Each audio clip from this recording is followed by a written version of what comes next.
Ya estamos de regreso. Luis Alberto Lugo Machado, uno de los sujetos de interés que conocimos el día jueves, tras la información entregada por la Fiscalía, ha sido detenido durante esta madrugada. Ahí lo está viendo usted en imágenes. Junto a él ha sido detenido Odimar Liction Garcés Briceño, ambos ciudadanos venezolanos. Ambos habrían sido detenidos en el mismo recinto en distintos momentos, ¿sí? Odimar Liction a eso de las 3, 4 de la tarde fue trasladado hasta una unidad policial, donde luego se determinó que él tenía los papeles, es decir, tenía el pasaporte y otros documentos de Luis Alberto Lugo. Ambos habrían compartido domicilio en calle Nueva Imperial 4975, domicilio que te hemos ido mostrando esta mañana. Sigue intensa búsqueda de sospechosos. Recordemos que hay hay dos sujetos de interés, uno de ellos Carlos Cortés y el otro una persona del cual ahí estamos viendo a Carlos Alexander Cortés Flores, que no ha sido encontrado todavía, y una tercera persona que es la que vemos en imágenes, cuyo nombre desconocemos. Esto se enmarca dentro de una conversación mayor que tiene que ver con la sensación de inseguridad y todo el accionar político que ha habido después de Ha habido tres asesinatos de carabineros en los últimos 23 días. Después del segundo asesinato de Rita, recordarán ustedes que se agilizó una agenda en el Congreso. Estamos acá con dos representantes justamente del Congreso. Está la senadora y presidenta del Movimiento Demócrata, Jimena Rincón. Muchas gracias por acompañarnos. Y la diputada de Convergencia Social, Gael Yeomans. El primer tema que quiero poner sobre la mesa, Felipe también nos acompaña, es el llamado desde el mundo del socialismo democrático hasta republicanos, de un estado de excepción para la región metropolitana, para hacernos cargo de la sensación de inseguridad o del combate a la delincuencia. Diputada, ¿cómo lo ve usted esa posibilidad?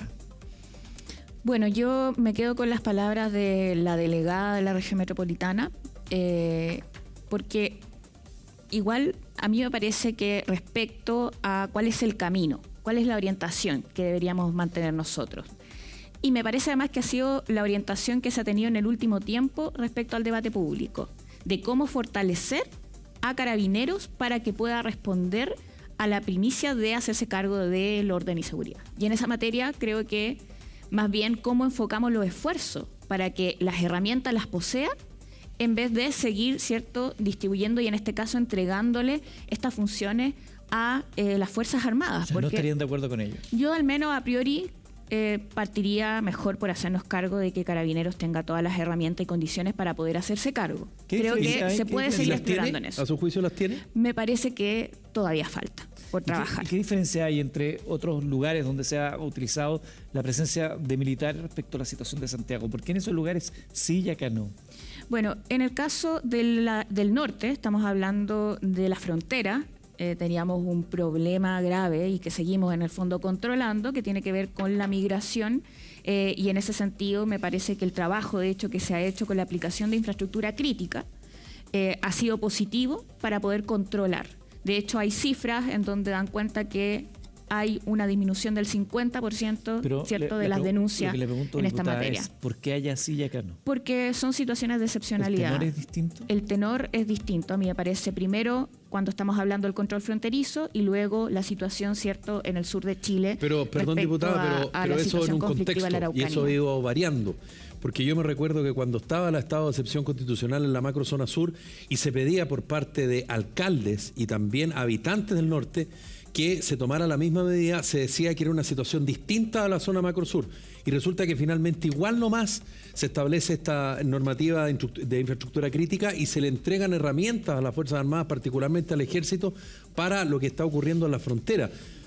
Por lo tanto, no sería extrañar que de aquí a un tiempo de nuevo discutiéramos la posibilidad de un estado de excepción en la región metropolitana. Es decir, evidentemente las realidades son distintas, pero la situación de descontrol que pareciera tener la ciudadanía sobre el tema de la delincuencia ha ido, digamos, traspasando mayor cantidad de personas.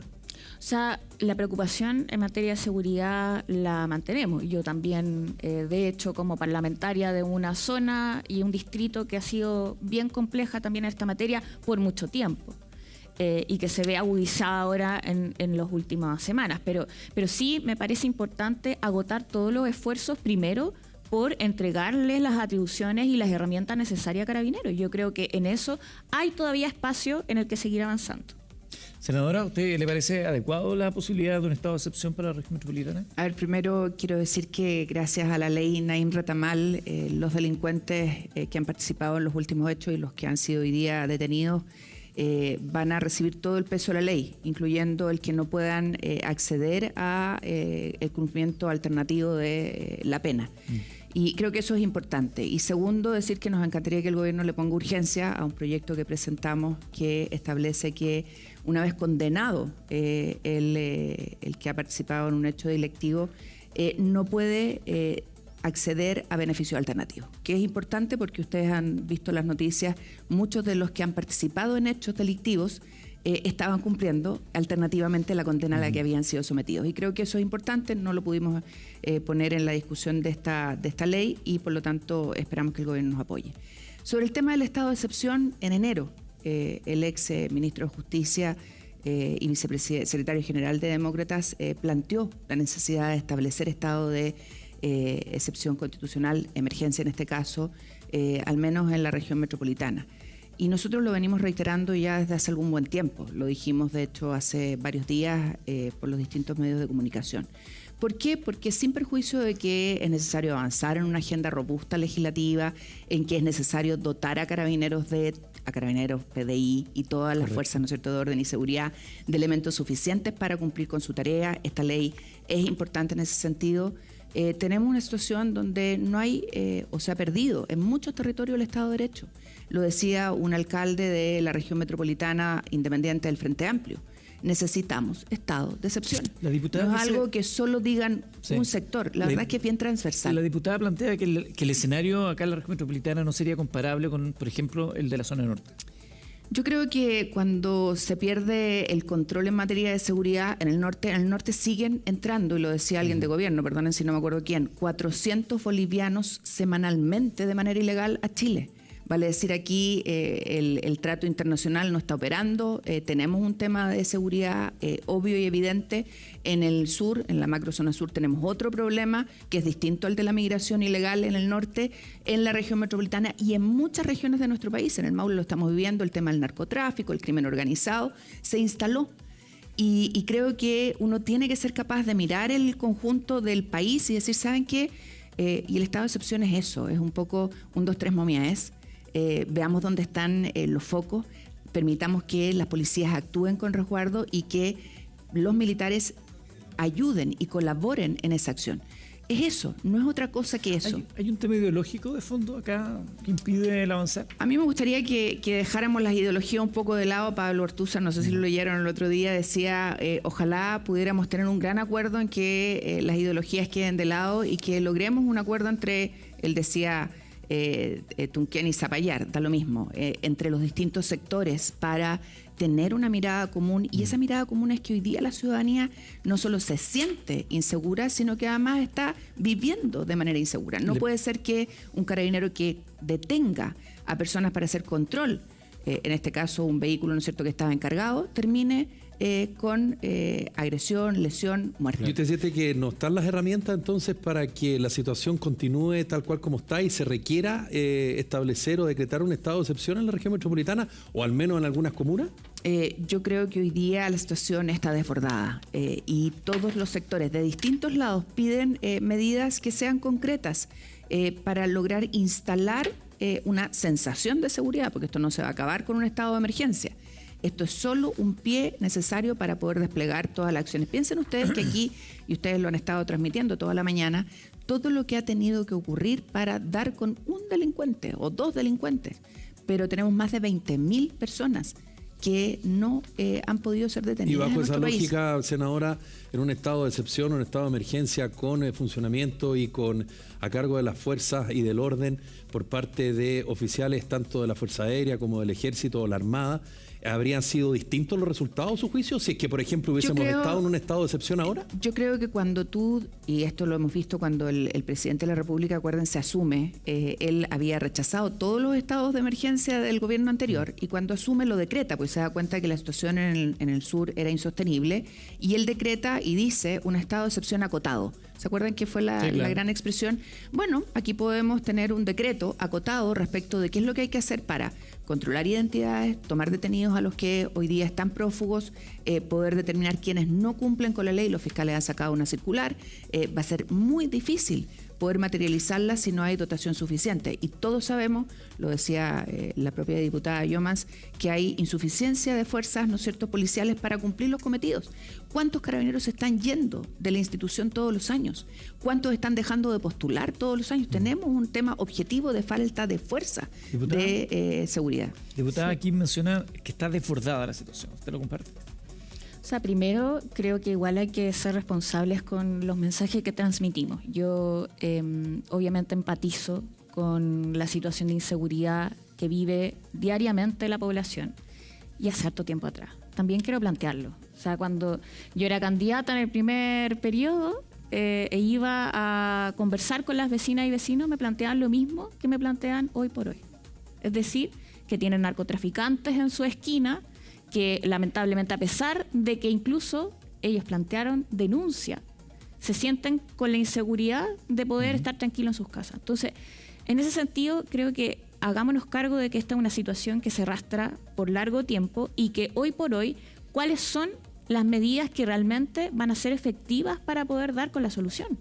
Porque es bien fácil, ¿cierto?, plantear hoy día, no, es que tenemos que agudizar, ¿cierto?, las penas, que me parece que puede ser un camino. Nosotros aprobamos, de hecho, sin ir más lejos, dentro de la ley Naim y Retamal también hay una agudización de penas. Y lo aprobamos porque entendemos que hay una situación que debe ser fortalecida respecto a la tranquilidad para poder actuar por parte de Carabineros.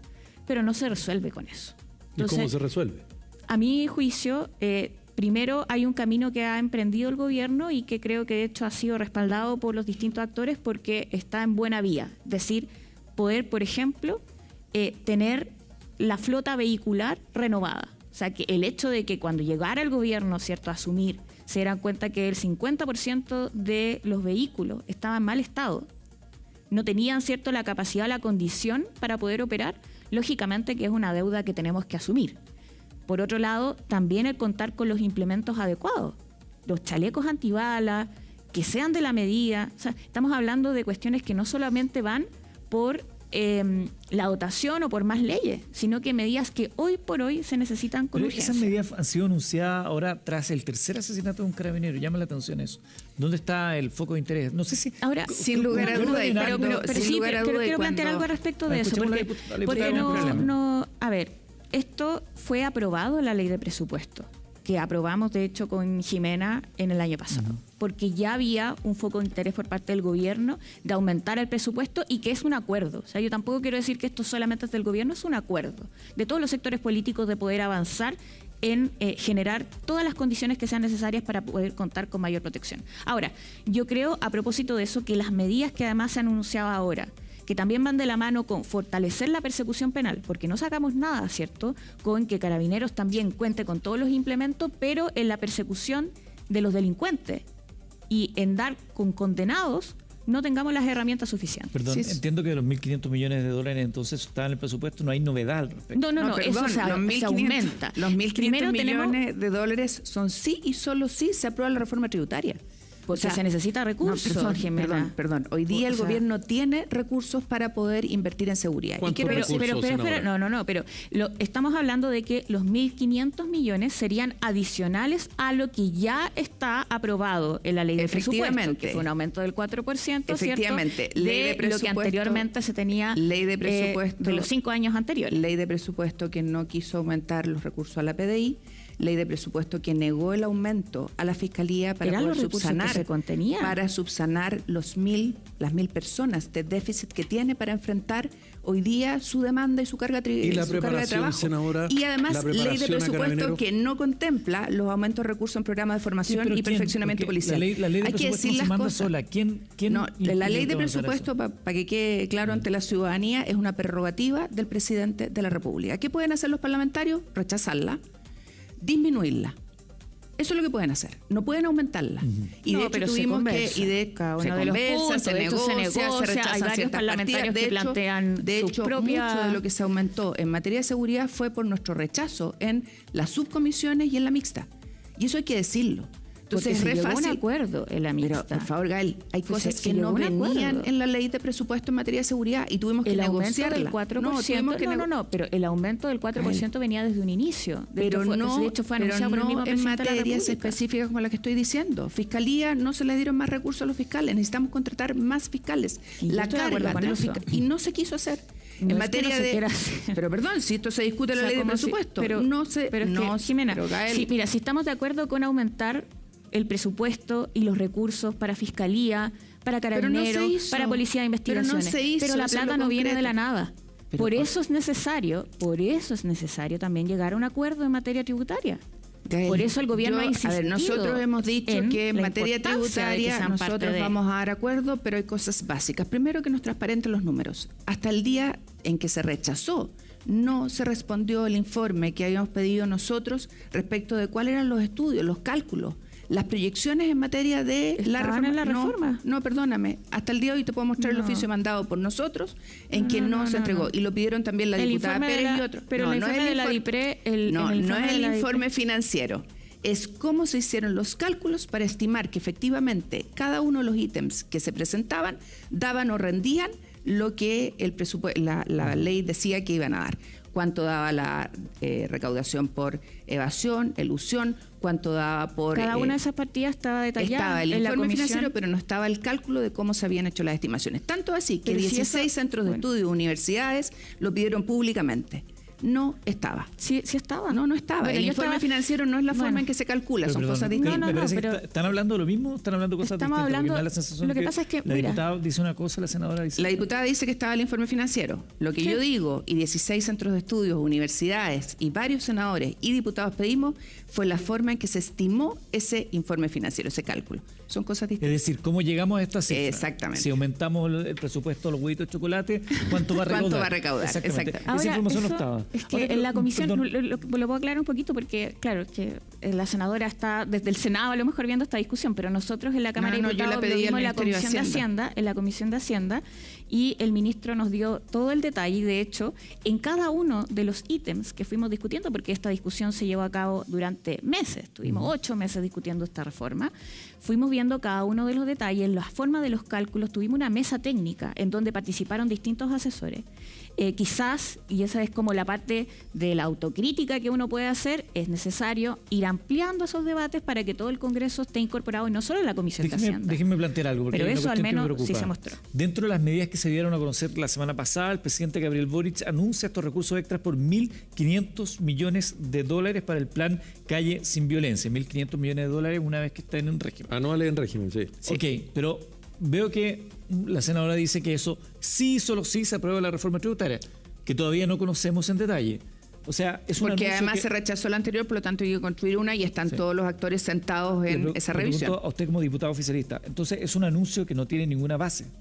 Lo que pasa es que si estamos hablando de gastos permanentes, también se necesitan recursos permanentes, y por eso el presidente habla de la necesidad de que tengamos una reforma tributaria para que ese gasto adicional no sea para un año solamente, pero perdón, ¿cierto? Es que sino que se mantenga.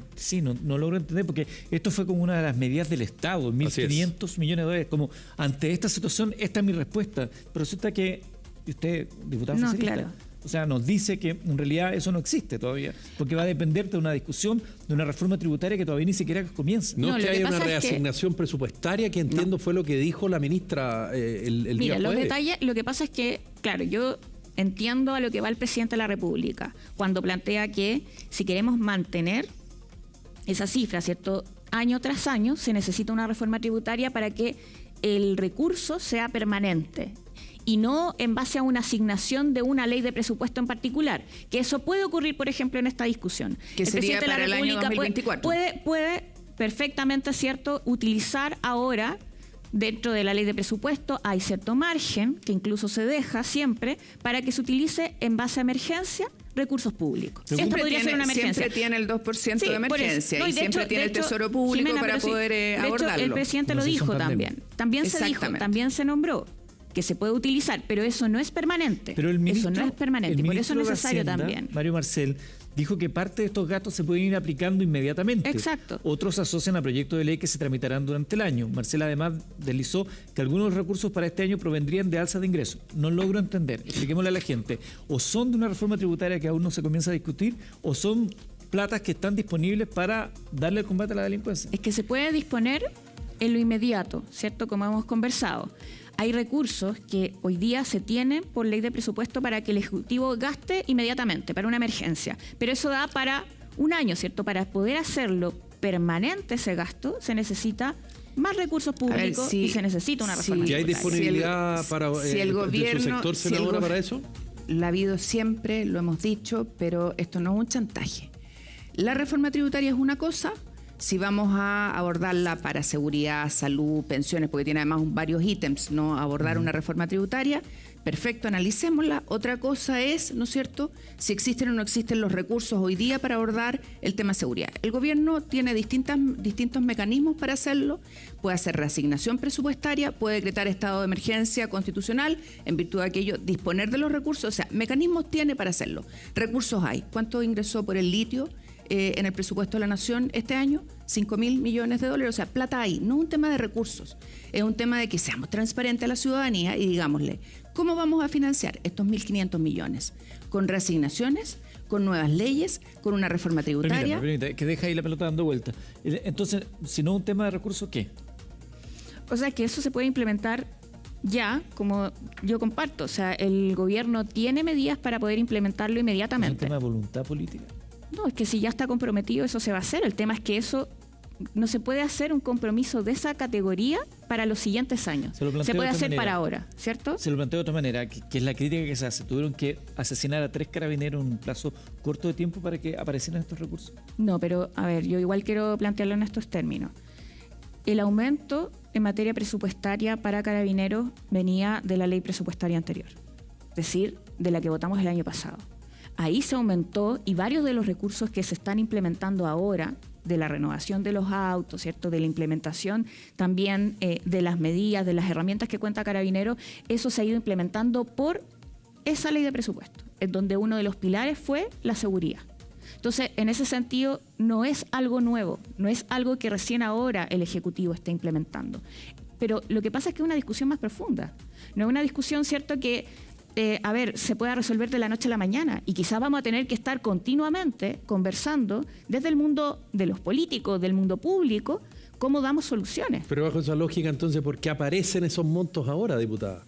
Porque siguiendo su línea argumental, esos montos debieron haber estado disponibles desde antes de que ocurrieran estos 3 asesinatos en 23 días.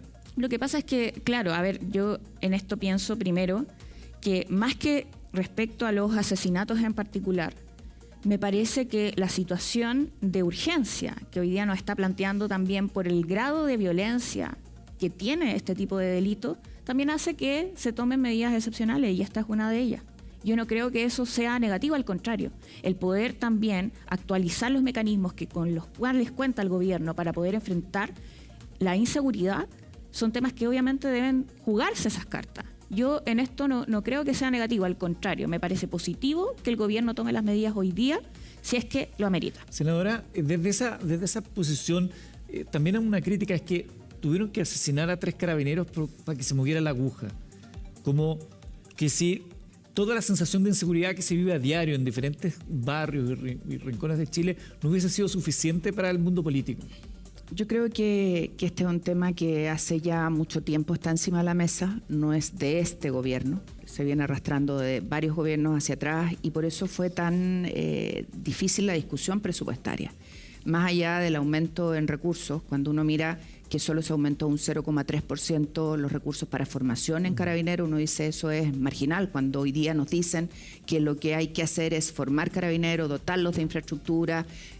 Me decía alguien, no sé si es efectivo o no, que sabe que se necesitarían 8 millones de dólares para blindar todos los vidrios de los Carabineros. O sea, hay un tema acá que tiene que ver con formación, hay un tema que tiene que ver con equipamiento y hay un tema que tiene que ver con regulación normativa en leyes o en decretos. Y lo que es claro es que Hoy día el gobierno anuncia 1.500 millones, lo sujeta a la reforma tributaria para tener el para gasto, que sea permanente, pero hoy día necesitamos los recursos y con reasignación, con estados de excepción, con Tesoro Público, con Fondo de Emergencia, la verdad es que tendría los recursos para ahora, independiente de la discusión que demos, ¿no es cierto?, en el largo plazo. Y lamentablemente, cuando uno mira los distintos ítems de la discusión presupuestaria, hay temas que no se abordaron y que quedaron pendientes y hoy día tenemos que abordarlos con todos los mecanismos que tengamos. Y nosotros al menos estamos dispuestos, lo venimos diciendo desde hace mucho tiempo. Concurrimos el jueves, a la reunión que nos citó el presidente de la República con todos los presidentes de partido con representación parlamentaria. A mí me hubiese gustado que nos hubiese invitado antes del anuncio de lo que iba a hacer, pero bueno, nos pidió una tregua. Yo la verdad es que más que tregua, creo que lo que tenemos que construir es un pacto, un gran pacto donde entendamos que las personas están en el centro, que no puede ser que los niños pierdan clases porque hay un narcofuneral, que no puede ser que vecinas y vecinos tengan miedo a ir a esperar la micro en la madrugada para irse a su trabajo porque los pueden asaltar, pero no solo asaltar, porque antes eso podía pasar, hoy día los pueden matar. Déjeme plantear otro punto dentro de esta discusión. Se ha hablado mucho dentro de esta conversación que a la institución de Carabineros y a los carabineros, particularmente los que están ahí en el orden público, en la calle, se les ha faltado el respeto. Que no ha habido un verdadero apoyo de parte del mundo político, básicamente, por las actuaciones de ellos post estallido social y también por la actuación del mundo político respecto a Carabineros post estallido social. ¿Hay algún mea culpa, alguna reflexión que se pueda hacer al respecto? Mira, yo antes de entrar en eso creo que hay que hacer un diagnóstico ponderado de lo que realmente está pasando. O sea, la falta de protección de Carabineros no pasa por, primero, o sea, está bien, el apoyo político es importante y nosotros también creo que hemos demostrado que hay un apoyo político para que puedan hacer su trabajo, así de simple. Y de hecho es más, me parece que solamente no hemos quedado en Carabineros, pero también está Policía de Investigaciones, y que también debería ser parte de esta ecuación al momento de hablar, por ejemplo, de presupuesto. Pero la crítica no es al apoyo político de que Carabineros haga o no haga su trabajo, porque lo van a hacer igual. Es a la forma en la cual el mundo político, y particularmente se mira a quienes hoy están gobernando, se refirieron a Carabineros también posteriormente. Mira, yo al menos creo que uno puede mantener una crítica, que es lo que hicimos en ese momento, y de eso me hago cargo también personalmente, una crítica al actuar y al operar que tuvieron Carabineros respecto a violación a derechos humanos que se ocurrieron en el año 2019, donde tuvimos mutilaciones, hay informes, ¿cierto?, en esta materia que lo constatan. Pero por otra parte, eso no quita ni más ni menos al apoyo y respaldo que uno pueda tener de la institución para poder actuar frente al narcotráfico y la delincuencia. ¿Usted está de acuerdo con esta mirada, senadora? Yo creo que lamentablemente se perdió el respeto a las autoridades. En general, Carabineros, PDI, y eso no le hace bien a los países. El otro día alguien publicaba, no me acuerdo, una foto de una persona pegándole a un carabinero hace 50 años atrás. Esa foto dice mucho. Y no quiero hacer el análisis en el Mercurio. No quiero hacer el análisis de un brigadista de la Ramona Parra, ¿no? No es cierto. No quiero hacer el análisis de eso porque ahí perdimos la democracia, y fue tremendamente doloroso. Pasan los años y nos encontramos en una situación que es distinta en democracia, donde a Carabineros se les ha faltado también el respeto, más allá de los casos que se están investigando, de violación a derechos humanos, con agresión, con lesionados. No puede ser que en nuestro país hoy día, cuando un carabinero te dice alto, tú la verdad es que lo agredas, lo insultes. Eso no está bien. Y lo digo porque cuando uno revisa, y nos hemos tenido que meter ahora en toda la legislación del mundo, en Alemania, en el estado de Renania, la autoridad policial va siendo ejercida de manera progresiva. Y si un carabinero te detiene, te hace un gesto, además corporal, tú te detienes. Y si no te detienes, te grita. Y si tú no te detienes tampoco, actúa, ¿no es cierto?, progresivamente con más fuerza. Bueno, en Chile la verdad es que no solo no se detienen las personas, sino que les gritan, los escupen. A eso llegamos. Llegamos a un estado de irrespeto completo. Y cuando se pierde el respeto a las autoridades, al presidente de la República, Y esto corre para la presidenta Bachelet, para el presidente Piñera y para el presidente Gabriel Boric hoy día. Cuando no respetamos a nuestros presidentes, la verdad es que algo está mal. Y creo que es parte de lo que tenemos que revisar también, probablemente un fenómeno sociológico, distintas causas, pero creo que todos tenemos que tender a recuperar ese respeto por el bien del país. La senadora Jimena Rincón, la diputada de Convergencia Social, Gael Giomens, la senadora además es presidenta de... Demócratas, Partido en Formación. Estamos juntando firmas ahí para poder representar para que sean, porque... una región y ya vamos a hacer partidos. Estamos concentrados en O'Higgins. Le pregunto porque ustedes hablan de demócratas y no son partidos. No, por eso muy bien dice Eduardo. No, está bien, pero ¿por qué no se presenta como senador independiente? Perdón la pregunta, pero... Porque somos Partido en Formación y estamos buscando que la ciudadanía vea en nosotros una representación del centro. Vamos a terminar con demócratas y republicanos, igual que en Estados Unidos. Acá en Chile es que prospera esa legislación. Y vamos a ver lo que dice la nueva Constitución, que les pone la vara bastante difícil en los partidos. Sí. De acuerdo a lo que ha presentado hasta ahora la Comisión de Expertos. Así es. Que me parece positivo también. Para poder avanzar, ¿cierto? Claro. Se necesita también partidos que representen. Yo creo, a propósito de lo que decía Jimena, de la crisis, ¿cierto?, que tenemos, de la falta de respeto, también hay un cuestionamiento hacia las instituciones, del cual hay que hacerse cargo. Y me parece que el proceso es una oportunidad en distintos ámbitos. Diputada, muchas gracias a ambas por venir. Gracias. Son las 10:45. Gracias a ustedes. Seguimos informando lo que han sido las detenciones durante esta jornada en el marco de la captura, ¿no?, de 2 involucrados. Uno de ellos podría haber sido, o sería, según lo que dicen las informaciones, quien percutó el arma que termina asesinando al carabinero el fin de semana pasado. Se busca Carlos Alexander Cortés Flores. Sigue intensa búsqueda de sospechosos. Hacemos la pausa y ya regresamos.